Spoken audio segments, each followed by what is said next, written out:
afternoon, everyone, and thank you for joining us today. My name is Max Bergman, and I am Director of the Europe, Russia, Eurasia program and the Stewart Center here at the Center for Strategic International Studies. Before we jump into today's exciting conversation, I'd like to make a very important announcement about our Europe programming here at CSIS. Today, I'm thrilled to launch the Project on the Future of Europe.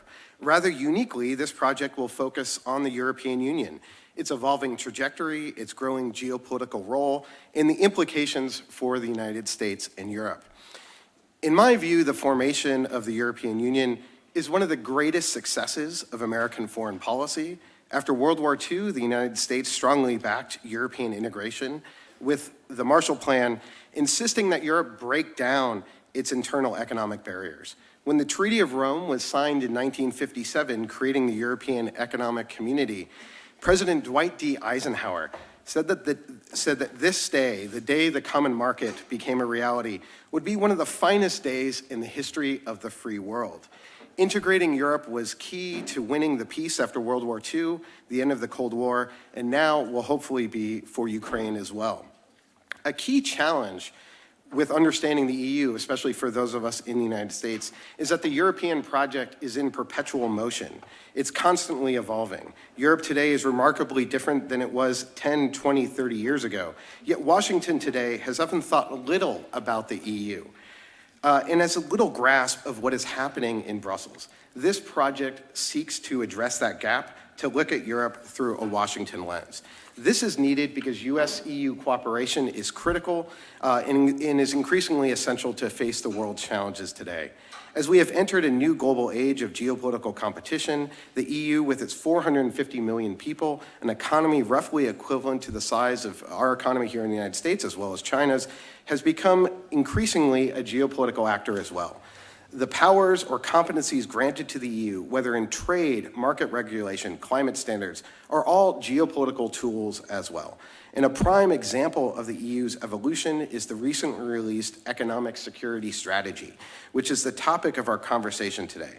I'm thrilled to introduce our esteemed guests from the European Commission who lead the EU's economic security agenda. This includes the EU's efforts to build more secure and resilient supply chains, strengthen export controls and investment screening, as well as expand cooperation with partners on trade and technology. Margrethe Vestager is the Executive Vice President of the European Commission. She is in charge of enforcing the European Union's rules designed to keep markets fair. She also sets the strategic direction of a Europe fit for the digital age, aimed to make sure the digital technology supports the EU's goals. Prior to serving in the Commission, she was Denmark's Minister for Education Affairs and the Interior, and the political leader of the Danish Social Liberal Party. Valdis Dombrovskis is Executive Vice President of the European Commission, responsible for an economy that works for people, also is in charge of trade. And before this, he was Vice President responsible for the Euro, Social Dialogue, Financial Services, and the Capital Markets Union. He was also Latvia's longest serving head of government with 3 terms as Prime Minister. In moderating today's conversation are 2 of the foremost scholars on transatlantic technology and trade policy are my good friends, Emily Benson. Emily Benson is the Director of the Project on Trade and Technology and Senior Fellow of the Skoll Chair in International Business here at CSIS, where she focuses on trade, investment, and technology issues, primarily in the transatlantic context. And also Federico Steinberg, who is a visiting fellow here with us in the Europe, Russia, Eurasia program, where he focuses on international political economy, international trade, and European economic monetary integration. He is also a senior analyst with the Elcano think tank in Madrid. So please give all our panelists a warm round of applause, and I'll turn it over to Emily.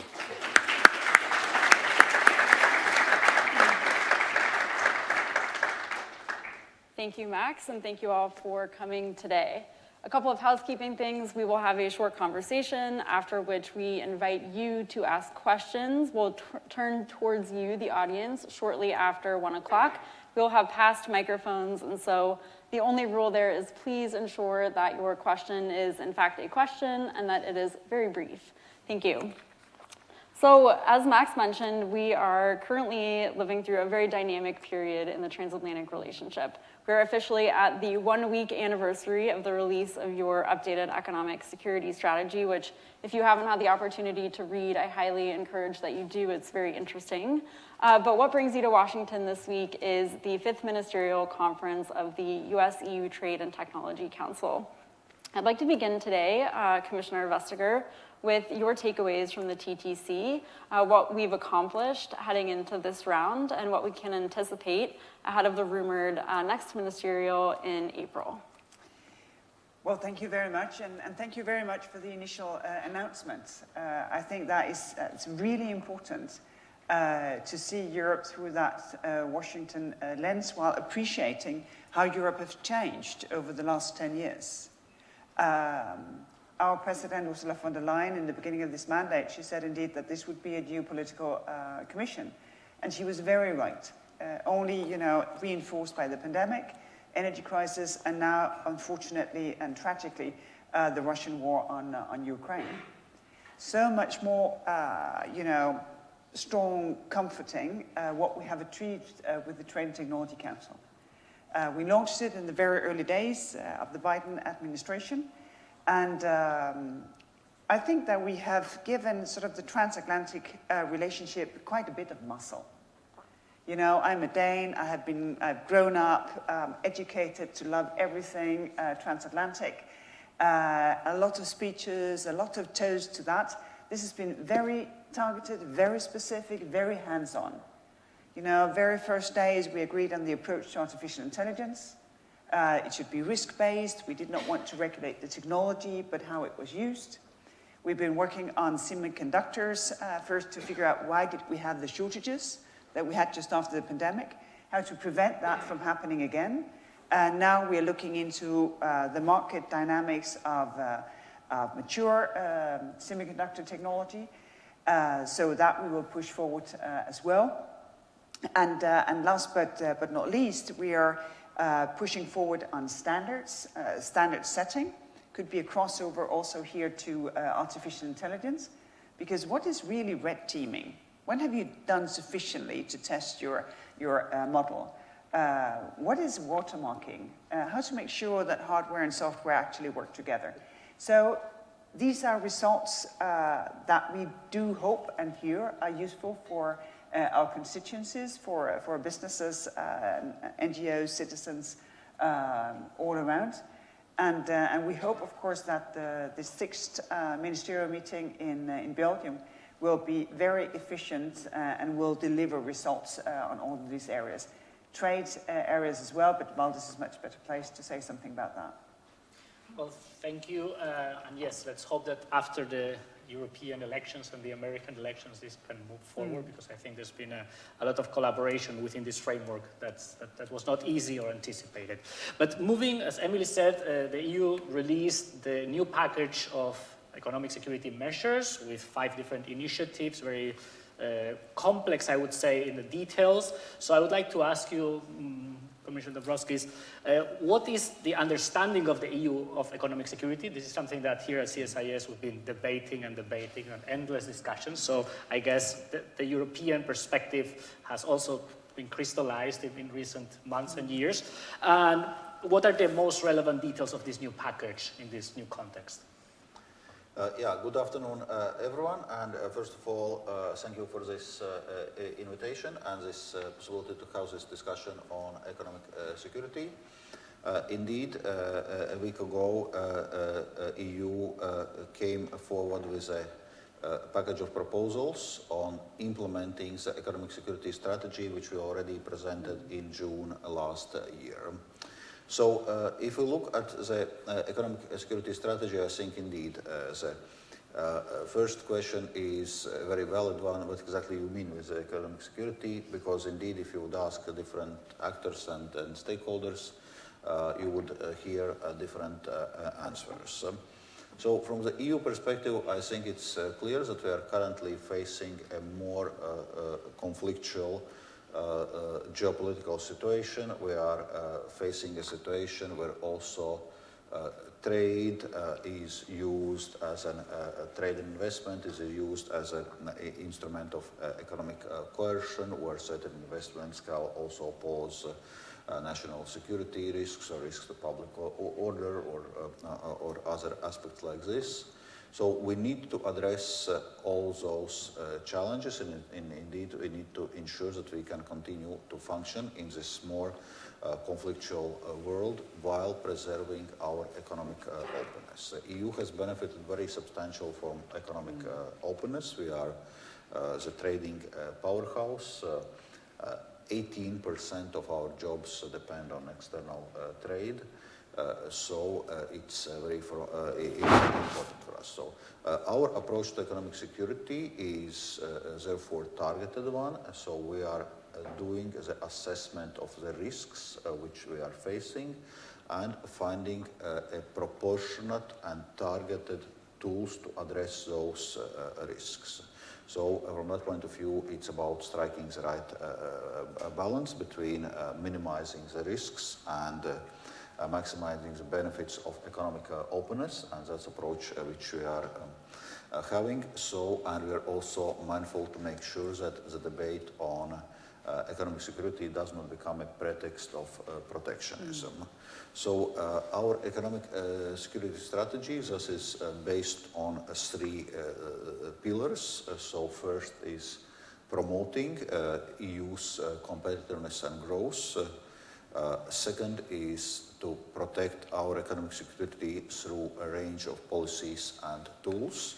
And third, partnering with broadest possible range of partners worldwide to diversify and strengthen mutual resistance. And this partnering pillar of economic security strategy is, I would say, as important as other two pillars. And this cooperation, obviously, in this area is very important also with the United States, and that's why in the EU-U.S. Trade and Technology Council, we devote, I would say, substantial share of our discussions to the questions of economic security, how we cooperate in the area of export controls, how we cooperate and coordinate our approaches in FDI screening, just to give some examples. Because it's clear with EU and US being strategic partners, being allies, it's very important that we cooperate on addressing geopolitical challenges and also in the area of economic security. Well, thank you very much for, I think, what you identify as benefits of trade policy. I'd like to address one report that's come up quite frequently in Washington. That is the release of the U.S. Select Committee on Competition with the CCP. They put out a far-ranging report with 150 recommendations. This to date is probably the best articulation that we see of the U.S. approach towards economic security. However, it calls for a full-scale reset of the U.S. economic relationship with China. I'm curious, from both of your perspectives, if you think that a reset is really warranted, and then second, how we can avoid an outcome where dealing with China in some ways precludes a more affirmative agenda. So how do we make sure that we keep the transatlantic relationship front and center?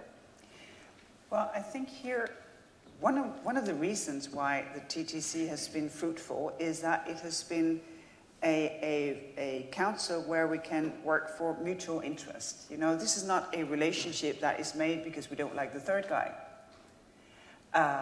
We have, I think, maybe more converging views of China that we had 5 years ago. But still, you see, everywhere. But still, we have slightly different approaches. We have different legislative practices. We have different pieces of legislation. We're not a federation as the United States in the same vein. And we have, for a very long time, described our relationship with China as a complex one. We are partners with China when it comes to fighting climate change. There will be no fighting climate change if China is not on board. At the same time, China is a systemic rival. We do not see the Chinese approach to governance aligning with ours. Strong democracies goes for the US as well. And last but not least, really important economic competitors. So we have equipped ourselves with new tools, that be trade tools, that be the tools that I'm as responsible for foreign subsidies, to screen that. That be the foreign direct investment screening. Now 22 member states would be able to do that.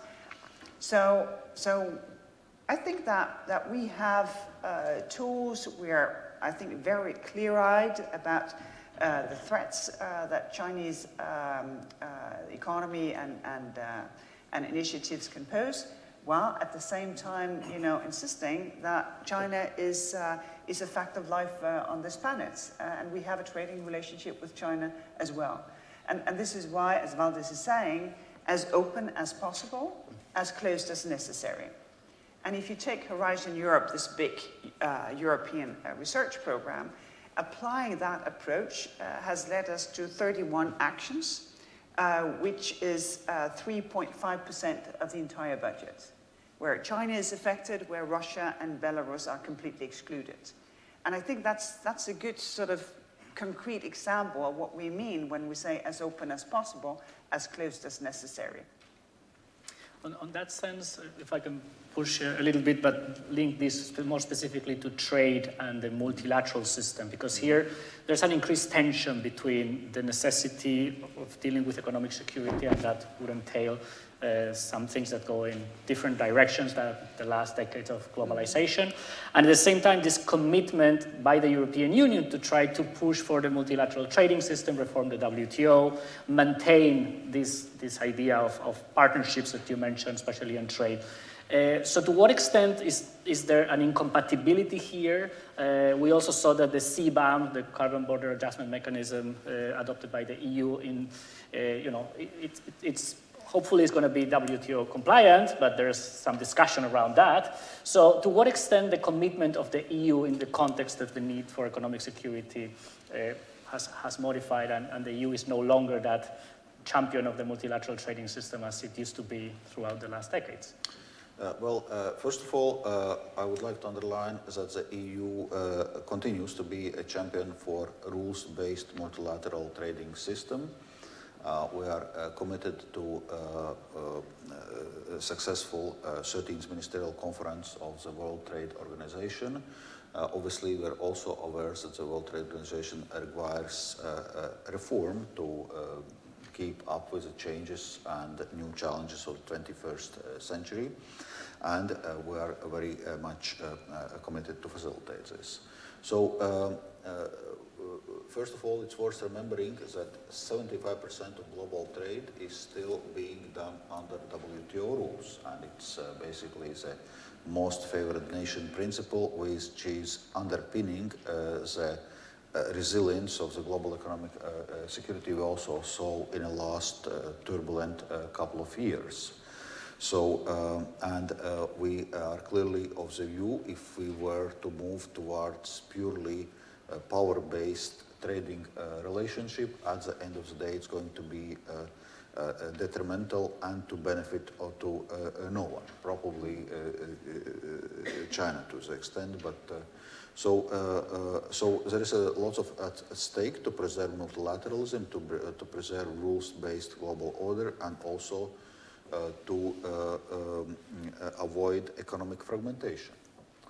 There are estimates, if we were now allowing a trade to fragment across geopolitical blocks, it could take out something like 5 to 7% of the global GDP, which is equivalent of as of taking Germany and France combined GDP out of the map. So quite a significant negative economic impact we should seek to avoid. Therefore, it's clear, and I already underlined it at the very beginning, we remain committed to our trade openness and are being focused and targeted on what we need to approach and where indeed there are economic security issues which are implied, and that it cannot become a pretext for broad-based protectionism. So those principles obviously are important to maintain as we are advancing this work on economic security. You asked a question specifically on CBAM, Carbon Border Adjustment Mechanism. I would say it doesn't quite fit into this discussion, but I can comment briefly nevertheless. We are committed to work towards climate neutrality by 2050. This means that we also need to start putting price of carbon on our energy-intensive industries like steel, aluminum, cement, fertilizers, electricity. But if we do so, we need to see how do we avoid carbon leakage, which would be detrimental to the EU economy and would not help to address climate goals. And that's where the CBAM comes in. We basically say that we put the same price of carbon, which we put on domestically produced goods, on imported goods, and if producers in other countries are already paying some price of carbon, it's being deducted. So it's clearly environmental measure. It's non-discriminatory, so the same price of carbon for producers and importers, so it's not trade distortive. Therefore, we are confident that we would be able to defend it under the WTO rules should the necessity arise. Wonderful. Well, let us turn back for a moment to the technology side of the agenda. I have a question for both of you. Commissioner Vestager, if we could maybe lean into the promote side of the agenda on CHIPS cooperation. The U.S. last year passed its $52 billion CHIPS and Science Act. The EU has followed with its own respective package.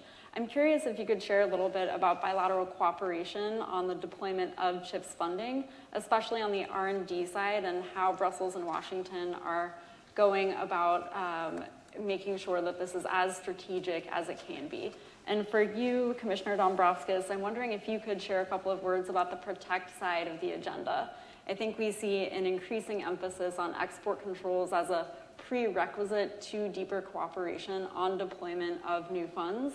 And so I'm curious if you could share a little bit about the export control chapter of the economic security strategy. Let's start with you. Yeah, the two CHIPS Acts are very different in nature. Because the U.S. CHIPS Act, with its funding of $52 billion, is there to enable the supply of chips produced in the U.S.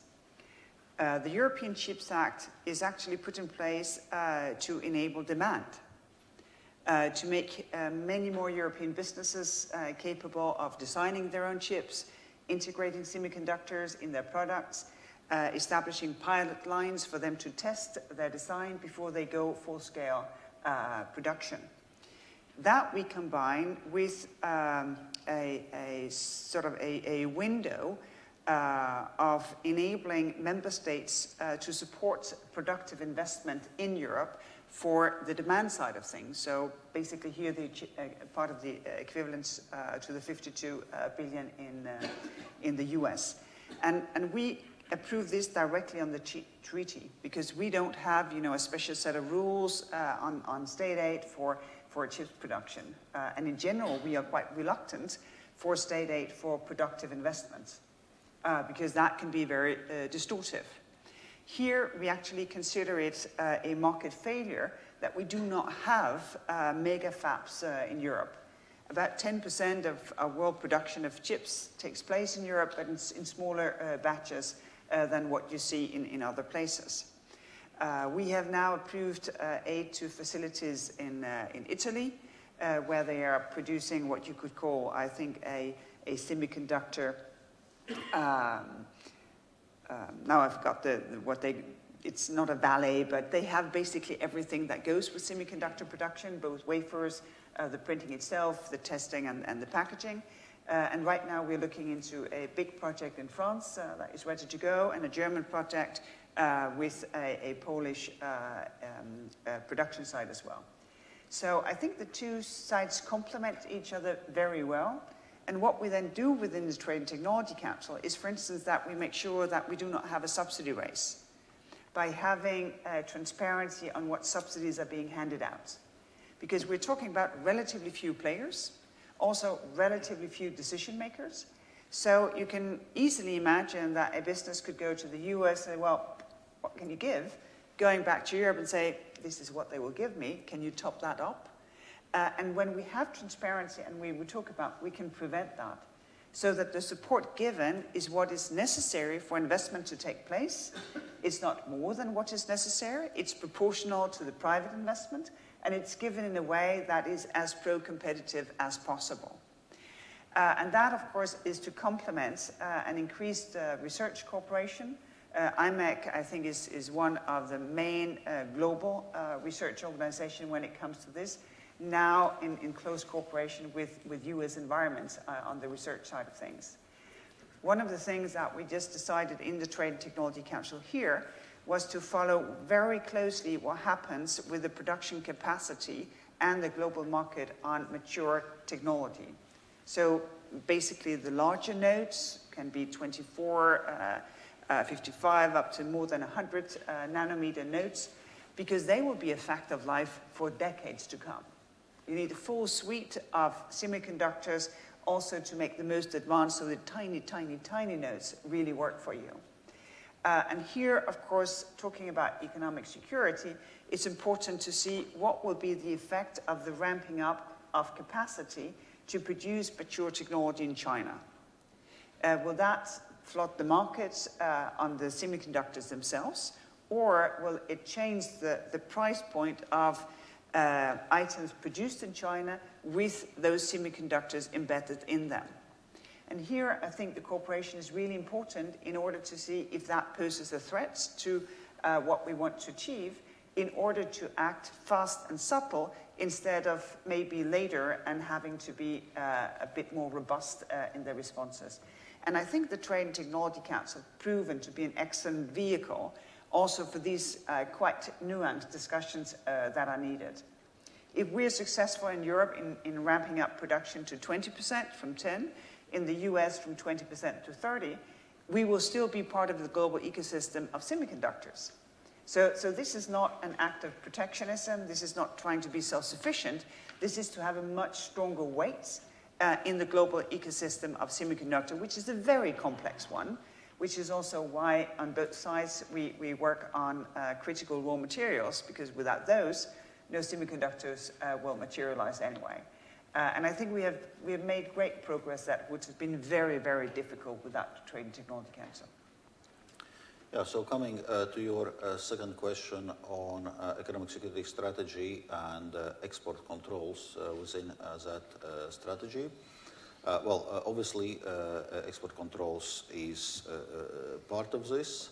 So basically, what we are currently dealing with in our strategy and our recent proposals is how to improve the efficiency of our export control system, because currently export controls in the EU are primarily national competence, since national security is national competence. So it's member states deciding on export controls, but it's clear that it's one or another member state deciding some export control. It's obviously less efficient if it's done at the EU level. And there are mechanisms already now how we can actually extend export controls introduced in one member state to the EU-wide export controls. But those mechanisms are not kind of very efficient and very conducive towards this extension. So we propose that we should be changing those mechanisms, having earlier engagement among member states in earlier stages to make sure that we can scale up export controls more efficiently to the EU level. We were also looking at the question what we do now with multilateral export control regimes, like, for example, Vestager, where Russia is basically blocking decisions, and basically that we could be implementing those, so to say, consensus -1 decisions then uniformly at the European level.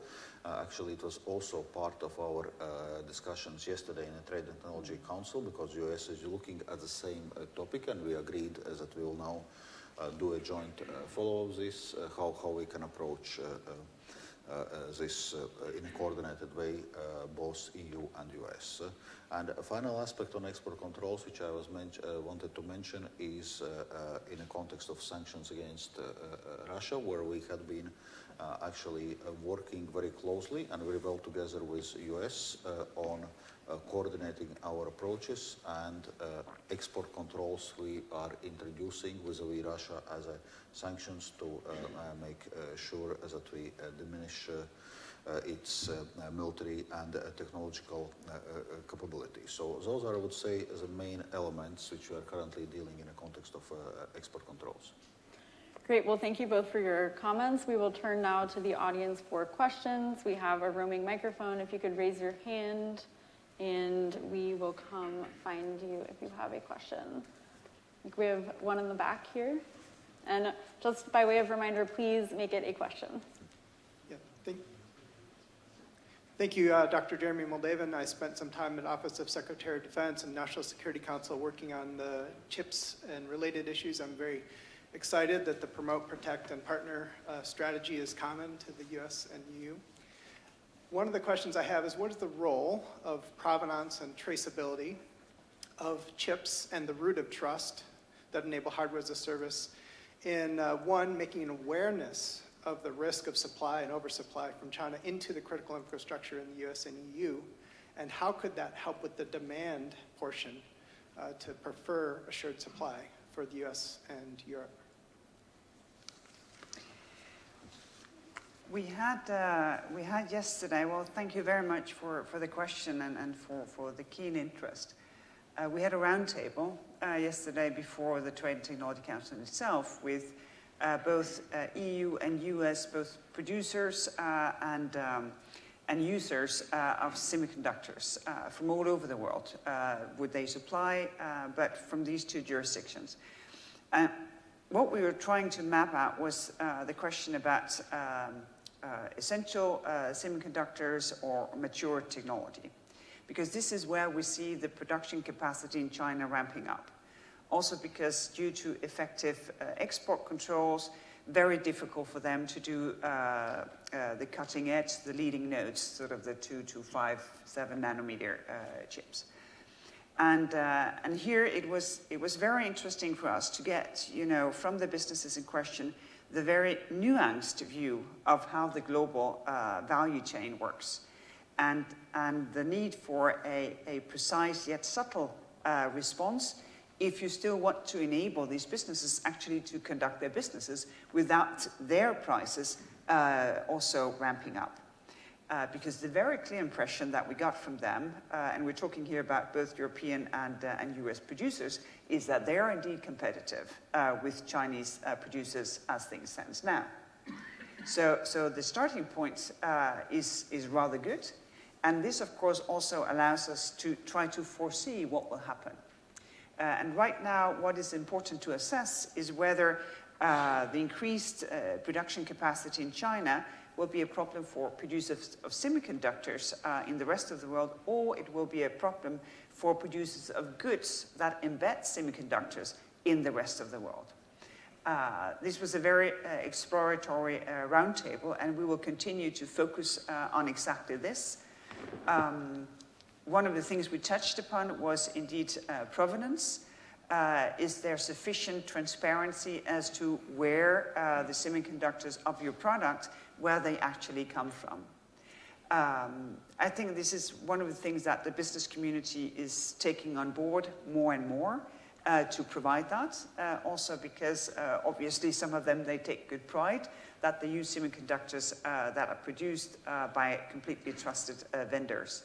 But so far we have not produced a policy response to this, knowing of course that in the US there are decisions taken that the federal government can only buy certain products where you have the full traceability of the semiconductors going in. Great. I think we have time for just a couple more questions. We have one down here.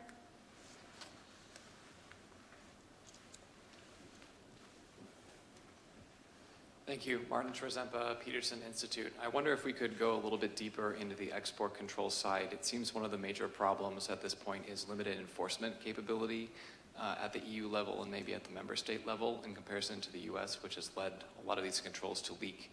And as you're thinking about moving forward, how do you think about the enforcement side? How do you think about whether EU export controls should apply extraterritorially, like the United States, to make sure that EU companies producing outside of the European Union are not helping Russia's war effort? Thank you.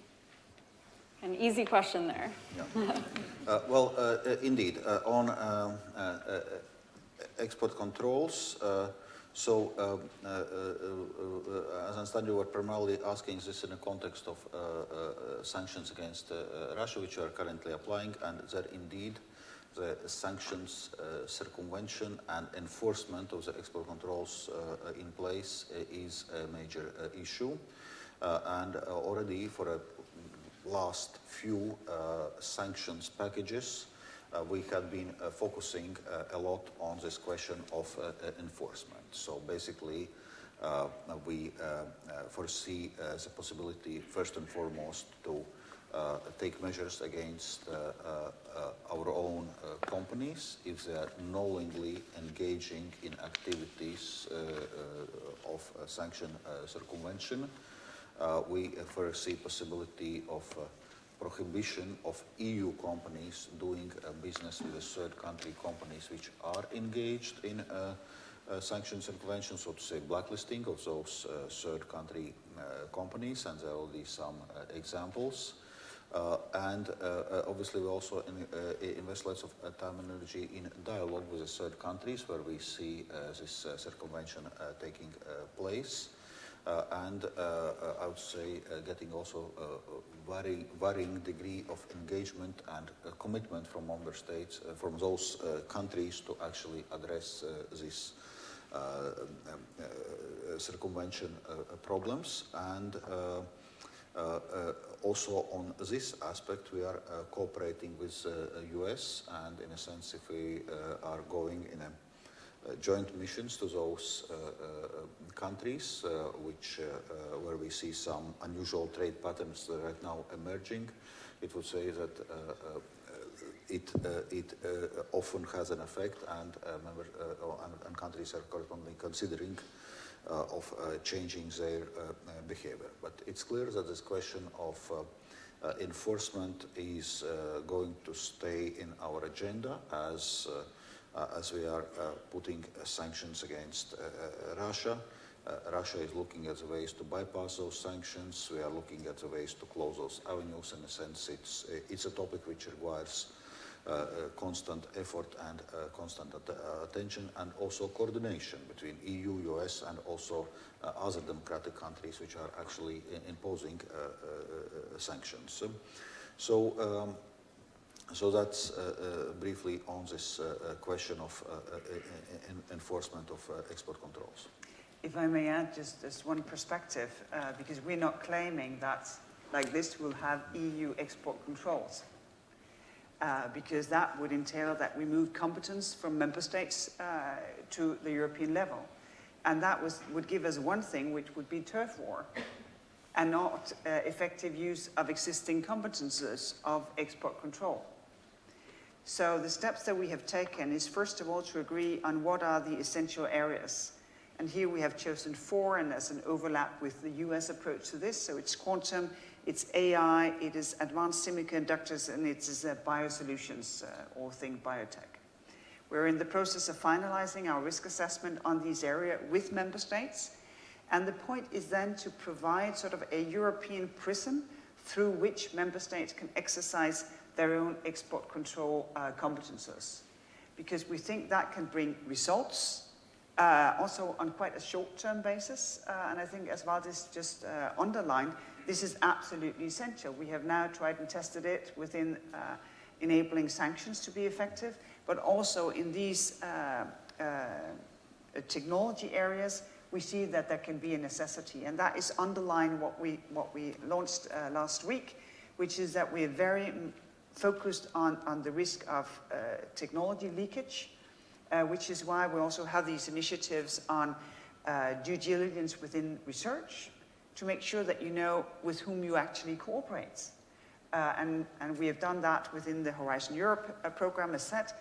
Now we also want to enable member states to do the same thing, because a lot of research takes place within member states. Yeah, maybe to avoid confusion, I think this requires a bit of a clarification. There are 2 avenues, two legal avenues, how EU can impose export controls.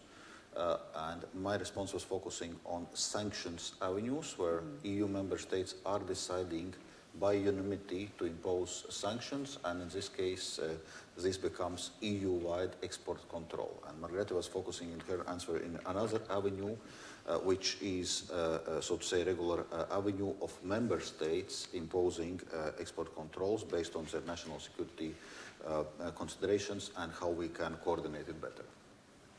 Okay, I think we have time for one last question in the second row here. Press gets the last word. I guess so, thank you. Rishi Iyengar from Foreign Policy Magazine. I wanted to ask about the automotive sector specifically in the context of BYD recently overtaking Tesla in terms of EV sales.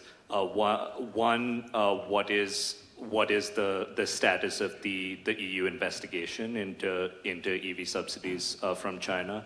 And two, how concerned are you about European car makers' presence and exposure to the Chinese market? First on electrical vehicles. So indeed, it's something where we have launched anti-subsidy investigation.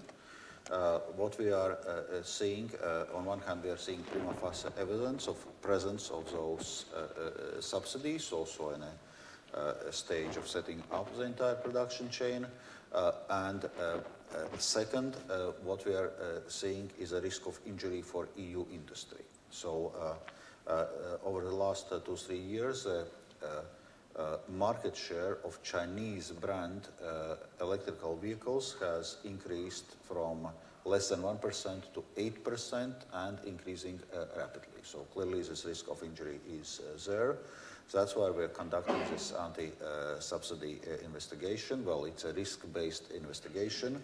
So, also the possible application of countervailing duties is going to be determined by the presence and volume of subsidies to be countervailed. So in terms of status of this investigation is ongoing. Normally we should have a kind of preliminary findings by summer and definitive findings by autumn, and already following the preliminary findings, if warranted, it allows for imposition of preliminary duties. So that's more or less the status of investigation. But clearly, it also was our topic of discussions with U.S. in a Trade and Technology Council, because it's very clear that China is expanding its electrical vehicles production very rapidly, is becoming a very important player, and probably is going to become a dominant player in this area.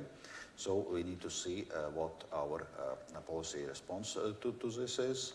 So from our point of view, our approach is that we are not against the competition in area of electrical vehicles or any other area, but that needs to be fair competition based on the level playing field, and in presence of subsidies.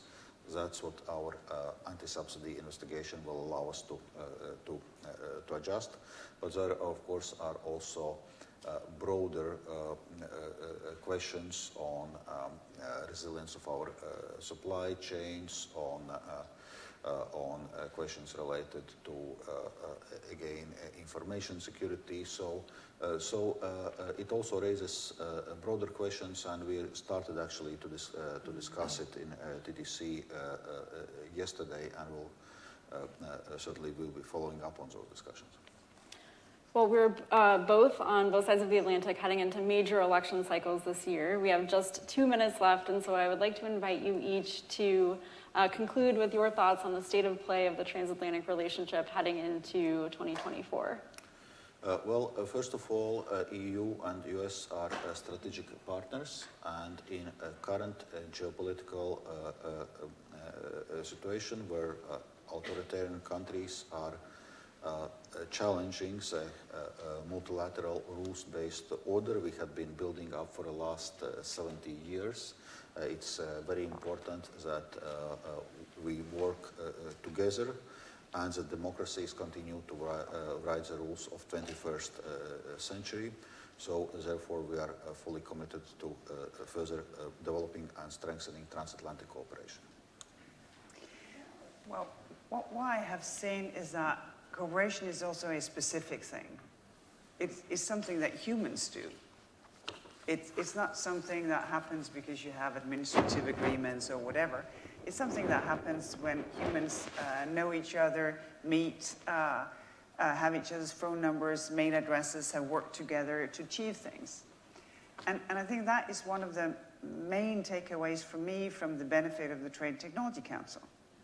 You know, we have met, Valdis and I, we have met Blinken, Raimondo and Tai. Now, 6 times we've spent a day together. How often does that happen? It happens really rarely. So we've gotten to know each other, we trust each other, we've had difficult discussions, we've had constructive discussions, we've found solutions. But even better, we've had a system of 10 working groups where people have met, have exchanged, have found solutions, have pushed things forward, have disagreed, have come together and found solutions. And that is what a partnership is really about. And that is what we have seen. And we are, of course, fully committed because we have taken this from a partnership to trust that is deeply rooted. And that is what we can build on. Because it also means that when we have disagreement, we can solve it. And that the disagreement that we have do not grow up and overshadow that we are in for something bigger, which is a world where democracy prevails, that is open, transparent, and where we can trade with one another. And I think the steps that we have taken, they're not complete, they're not perfect, they've not solved everything, but they have definitely been in the right direction, and I think that is the strength for both of us. Well, what a fantastic note to end on. Please join me in thanking our distinguished guests. Thank you. Thank you.